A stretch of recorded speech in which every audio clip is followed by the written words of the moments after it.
Bienvenue dans Le Petit Pois dans la tête, le podcast qui nourrit l'esprit et l'assiette, sans prise de tête. Je suis Stéphane Persin, diététicien nutritionniste spécialisé en obésité, formé aux thérapies comportementales et l'approche biopsychosensorielle. Je vis moi-même avec l'obésité depuis 15 ans. Cette double expertise change tout dans ma façon d'exercer. Pourquoi ce podcast ? Pour vous accompagner vers une relation plus sereine avec l'alimentation, loin des promesses creuses, des régimes miracles et des solutions toutes faites qui ne fonctionnent pas. Ici, on parle vrai, on parle humain et surtout, on parle de votre réalité. Aujourd'hui, on démonte ensemble une fausse croyance tenace, une idée reçue. L'idée que pour perdre du poids, il suffirait de manger moins. Spoiler, c'est bien plus compliqué que ça. Et en effet, 3 semaines plus tard, j'avais perdu 15 kilos. Et puis la rentrée est arrivée. Le travail, les obligations, la vraie vie. Impossible pour moi de maintenir ce rythme. En 6 mois, j'ai repris 20 kilos, soit 5 de plus qu'au départ. Cette histoire, c'est la mienne. Et elle illustre parfaitement pourquoi manger moins est peut-être la pire solution que vous puissiez adopter. Dans cet épisode, nous allons explorer ensemble ce qui se passe vraiment dans votre corps quand vous vous privez, pourquoi votre métabolisme devient votre adversaire et comment votre organisme sabote littéralement vos efforts les mieux intentionnés. Parce qu'il est temps de comprendre ce qui se joue réellement derrière vos difficultés à perdre du poids durablement. Pour commencer, laissez-moi vous raconter en détail cette expérience qui a tout changé pour moi. Je n'étais pas encore diététicien, mais un patient en situation d'obésité parmi tant d'autres. Un été, j'ai décidé de tester le jeûne intermittent, et comme je suis perfectionniste, en version extrême bien sûr. Un seul repas par jour, le fameux OMAD, ou One Meal a Day, pour les intimes et avec l'accent s'il vous plaît.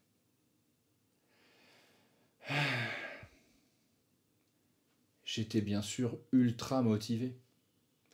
Pour ne rien vous cacher, c'est à ce moment que j'ai créé ma chaîne YouTube 130 kg en me disant, si je publie tous les jours, publiquement, cela m'obligera d'une certaine manière à tenir jusqu'au bout mon challenge.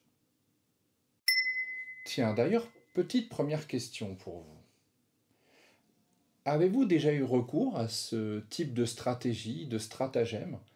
Vous créez une forme d'obligation vis-à-vis du monde extérieur, comme je l'ai fait avec ma chaîne YouTube, pour vous obliger, vous assurer que vous allez pouvoir tenir un régime. Dites-le moi en commentaire. Et en effet, 3 semaines plus tard, j'avais perdu 15 kilos. Mes proches prenaient leur petit déjeuner. Moi, je regardais ailleurs pour ne pas être tenté. L'apéro avec les amis. Non merci, je ne mange qu'une fois par jour. Et le dîner convivial en famille.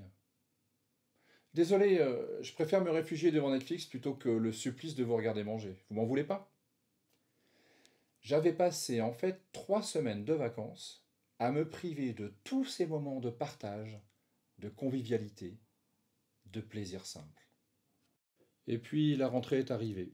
Le travail, les obligations, la vraie vie. Impossible pour moi de maintenir ce rythme.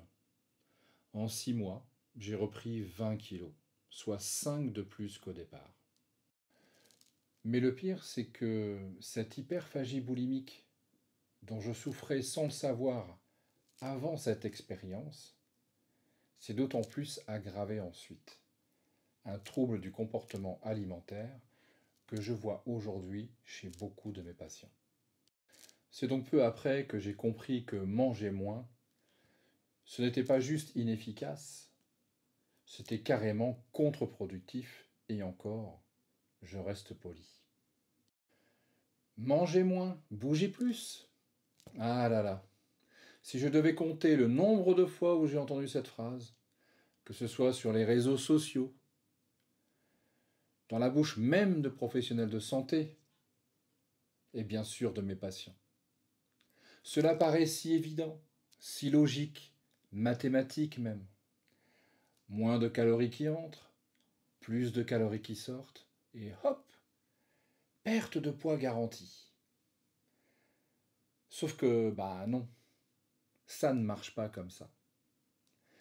D'ailleurs, mes nouveaux patients ont souvent les mêmes mots désespérés lorsque je les vois en première consultation. Stéphane, je comprends pas. Je mange très peu, mais je ne perds pas de poids. J'ai atteint un palier, et j'ai beau tout essayer, rien n'y fait. Je n'arrive pas à tenir et finalement je craque, je suis nul. Je vous propose de prendre quelques secondes pour réfléchir là-dessus. Est-ce que ces mots vous rappellent quelque chose? Est-ce que ça résonne en vous? Est-ce que vous vous êtes déjà dit exactement la même chose? Avec cette pensée, je suis nul. Je vous donne quelques secondes pour cette petite introspection.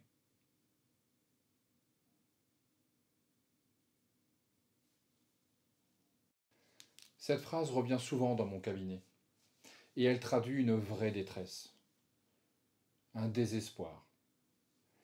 Derrière ces mots, il y a de l'incompréhension, de la culpabilité, et parfois même un profond sentiment d'échec. Mais écoutez-moi bien, ce n'est pas vous le problème. Alors pour vous en convaincre, je vous propose de commencer par vous expliquer ce qui se passe dans votre corps quand vous mangez moins. Parlons de cette équation qu'on nous ressasse tout le temps. Calories en entrée moins calories en sortie égale perte ou prise de poids. Cette formule, séduisante par sa simplicité, ignore du coup totalement la complexité de notre physiologie. Notre corps est bien plus qu'une simple calculette qui compterait des calories. Laissez-moi vous raconter une histoire. Aujourd'hui, nous vivons dans un monde de supermarchés, de livraison Uber Eats. On peut commander une pizza à toute heure du jour ou de la nuit. Et bien malgré cela, notre organisme fonctionne toujours comme il y a des dizaines de milliers d'années, à l'époque où nous n'étions que des chasseurs-cueilleurs. À cette époque, il fallait parcourir des kilomètres, parfois pendant des jours, pour trouver de quoi se nourrir. Que ce soit un mammouth ou des champignons, ce sera un débat pour plus tard. Notre corps a donc développé une stratégie de survie. Stocker l'énergie sous forme de graisse dans nos petites cellules graisseuses, nos petites cellules adipeuses, les adipocytes pour les intimes. Et cette énergie stockée, c'est ce qu'on appelle le set point, pardon pour l'anglais, ou la consigne pondérale. C'est une sorte de seuil de stockage d'énergie que notre corps ajuste en fonction de nos expériences alimentaires. Laissez-moi encore vous proposer une petite pause de réflexion.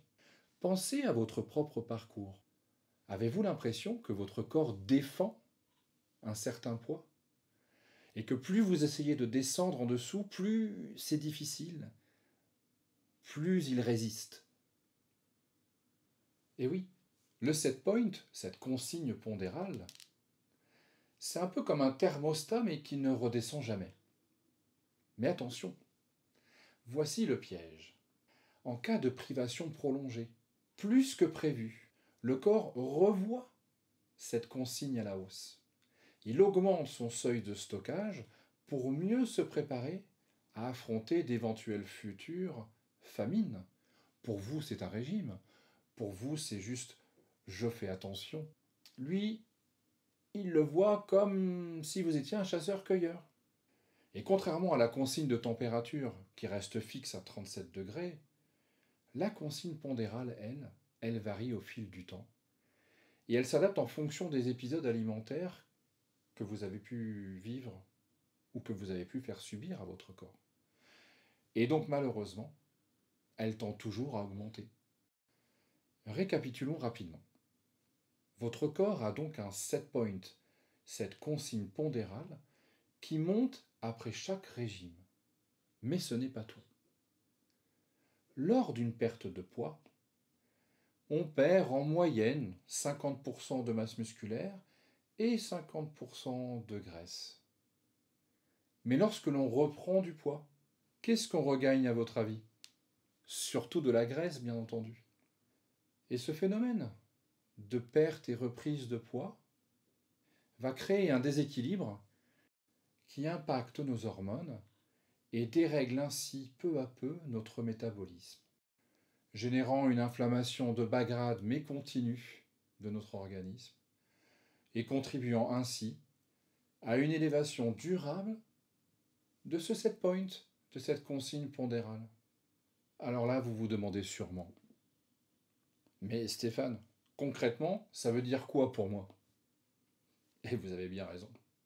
Cela signifie que plus on accumule les expériences de perte et reprise de poids, plus il devient compliqué de maigrir. Pourquoi? Parce que notre corps se souvient de ces périodes et il lutte encore plus activement pour préserver ses réserves d'énergie. C'est ça qui régit le fameux effet yo-yo. Chaque régime restrictif endommage un peu plus le métabolisme, rendant chaque perte de poids suivante plus difficile et chaque reprise plus rapide et plus haute. Question pour vous. Quelle a été votre plus grosse perte de poids dans votre vie? Et votre plus grosse reprise derrière? Partagez vos chiffres en commentaire, vous verrez que vous n'êtes pas seul.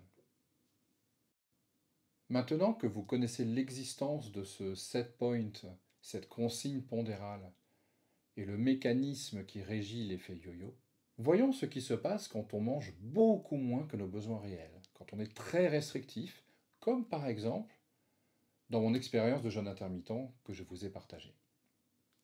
Le corps se met alors en mode alerte. Plus que ça, en mode survie. Il ralentit son métabolisme, par exemple en réduisant ses efforts pour réguler notre température. Il va freiner l'activité du système immunitaire. Il va aussi nous envoyer des signaux de fatigue pour nous inciter à surtout diminuer notre dépense énergétique. Il va aussi produire davantage de gréline, l'hormone de la faim, qui se situe dans l'estomac, et réduire en même temps la leptine, l'hormone de la satiété, qui elle est sécrétée par nos cellules adipeuses.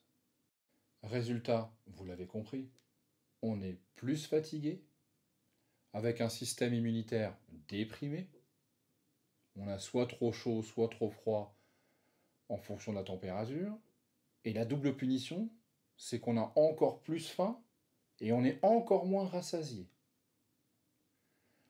Le corps résiste puisqu'il dépense moins, mais parce qu'il priorise toute son énergie vers les centres vitaux, comme le cerveau, le cœur, les poumons, mais aussi des cellules comme nos globules rouges, qui assurent leur fonctionnement en leur apportant tout l'oxygène nécessaire. Alors, est-ce que vous reconnaissez ces symptômes? D'avoir un peu plus froid, d'être plus fatigué, plus affamé pendant vos régimes? Oui, et c'est tout à fait normal. Votre corps réclame, et si je peux me permettre, à juste titre, de la nourriture et des calories. Et dès que la nourriture revient, c'est-à-dire quand vous craquez, pour reprendre l'expression de beaucoup de mes patients, eh bien le corps va du coup stocker davantage pour se protéger, comme je l'expliquais tout à l'heure, d'une potentielle nouvelle période de privation à venir. C'est exactement ça le problème. Notre métabolisme, fruit de millions d'années d'évolution, n'est pas comme votre ampoule électrique de 60 watts qui consommera toujours 60 watts, qu'il fasse jour ou qu'il fasse nuit. Notre corps, c'est un système adaptatif. Pardon pour l'analogie un peu triviale, mais c'est un peu comme une chaudière à bois qui va ajuster ses dépenses selon les ressources disponibles. Je m'explique. lorsque vous chargez beaucoup de bois dans une chaudière, elle va chauffer beaucoup plus que lorsque vous arrêtez de charger du bois. Par contre, le corps, quand vous réaugmentez de nouveau les apports, met un peu de temps. Parfois, ça peut mettre des mois, des semaines en tout cas, à repartir et se réajuster. Et du coup, dans ce cas-là, on reprend assez rapidement, vous l'avez compris, le poids qu'on espérait avoir perdu définitivement en vain. Puisqu'on approche de la fin de ce premier épisode, je propose que l'on récapitule ce que l'on vient d'apprendre. Premièrement, notre corps a un set point, une consigne pondérale, qui a plutôt tendance à monter qu'à descendre au cours de la vie. Notre métabolisme est adaptatif. Il sait s'économiser si on lui apporte moins de calories. Et vous entrez donc en mode survie. Logique, non? Donc en résumé, notre métabolisme n'est pas une simple calculatrice qui compte des calories. Il s'adapte constamment à son environnement et bien souvent, si on entre en lutte contre lui, il va agir contre nos efforts. Comprendre cette dynamique est essentiel pour éviter les pièges des régimes restrictifs et du coup adopter une approche plus respectueuse finalement de notre physiologie et j'ai envie de dire de notre corps. D'où l'expression faire la paix avec notre corps. Alors voici venu le moment dans cet épisode où j'aimerais vous proposer mon petit conseil de la semaine en toute humilité. Si vous êtes actuellement dans une démarche de restriction alimentaire, comme faire un régime, ou tout simplement faire attention à ce que vous mangez, faire attention à votre assiette. Par exemple, vous suivez des conseils que vous avez pu entendre, comme diminuer les féculents, en particulier le soir, mettre plus de légumes, enfin, des choses qui paraissent assez fonctionnelles. Observez vos signaux corporels. Est-ce que vous avez tendance à avoir un peu plus froid? Éventuellement plus fatigué, peut-être à des périodes particulières de la journée? Est-ce que vous avez plus faim? Au point que parfois vous avez le sentiment de pas totalement contrôler aussi bien que vous aimeriez. Parfois vous avez des écarts ou vous craquez en quelque sorte par rapport à vos règles que vous aviez établies. Tous ces signaux montrent que votre métabolisme est en mode économe, est en mode survie, et qu'il vous résiste. Et c'est souvent ce qui crée ces paliers infranchissables, malgré une restriction de plus en plus importante que vous vous efforcez de déployer. Voilà, ce premier épisode touche à sa fin. Nous avons vu tout ce qui se passe dans votre corps quand vous mangez moins. Mais ce n'est que la moitié de l'histoire, parce que ce qui se passe dans votre tête est encore plus ravageur. Dans le deuxième épisode, je vais vous expliquer pourquoi votre mental devient votre pire ennemi, comment la restriction que vous exercez sur votre alimentation transforme votre relation à la nourriture en obsession, et puis surtout, je vous indiquerai comment sortir de ce piège. Alors si cet épisode vous a parlé, si vous vous êtes reconnu dans cette description du corps en mode survie, partagez-le à quelqu'un qui a besoin de l'entendre. Et retrouvez-moi dès à présent dans le second épisode intitulé « Quand votre mental devient votre pire ennemi ». A tout de suite.